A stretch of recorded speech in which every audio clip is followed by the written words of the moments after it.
Добрый вечер. Вот смотрю телевизор, был митинг в Братиславе, 60 тысяч людей. Сейчас будут показывать другие митинги против Фицо. Музыканты выступают в основном. Плакаты: русский агент Фицо, иди. В общем, вы знаете, куда иди. Вот еще.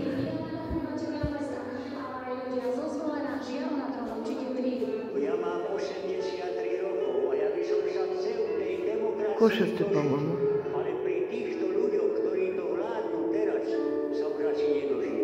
Sa už nevládzem pozerať na to, čo sa tu každý deň deje. Na tie klamstvá, na to, ako našu krajinu unášajú. Protestujúci dav prešiel z námestia až k pamätníku SNPL. Nespokojní občania sa dnes stretli aj v Ružomberku. Prežil som svoj život polovicu zadrvotovaný a dneska to mám vrátiť? Ja tak žiť nechcem. Bojujeme za naše práva. Nemôžeme si nechať niekto diktovať, ako chceme žiť. Chceme žiť slobodne a s čestnými poslancami, s čestnou vládou, ktorá neklame, nezavádza a nepracuje pre seba, ale pre ľudí. Takýto protest na námestí Jozefa Cigana Hronského v Prievidzi ešte nezažilo. Prišlo sa viac ako 1000 ľudí. Ľudia nie len z Prievidze, ale zo širokého okolia poslali. Ukrajinský flag. Oni patria do Európy. A nie je nám to jedno, ako to celé vyzerá na Slovensku. На Мировом námestí v Trenčine под градом Матуша Чака. А это в Тренчине, по всем городам.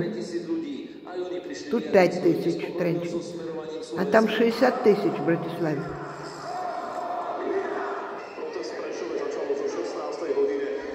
Украинские флаги виднеются. 1000 людей.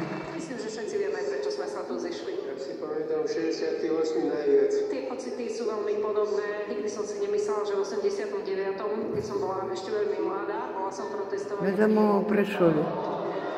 politikou súčasnej vlády, ktorá nás ťahá na Kolaborant. To sme už trošku zažili. Zaujímam sa o to, kde budú moje deti vyrastať a cítim sa nepríjemne z toho, kam to smeruje. Ľudia sa zišli na proteste aj v Žiline.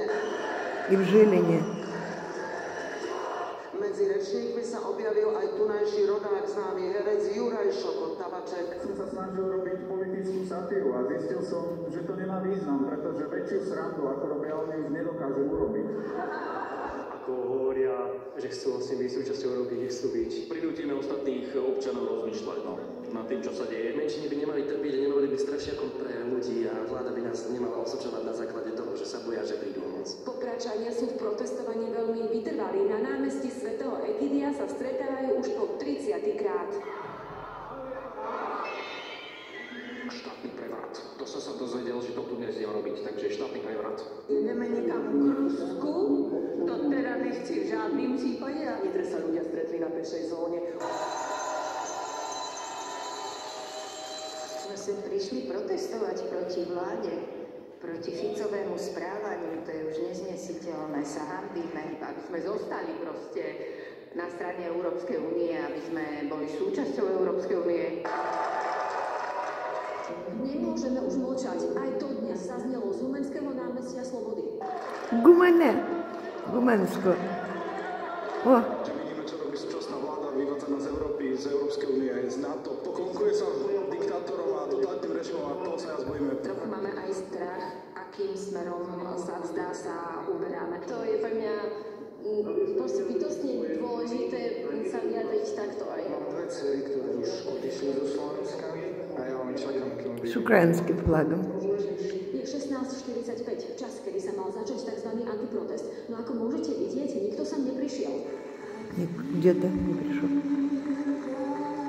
Ух ты, Братислава.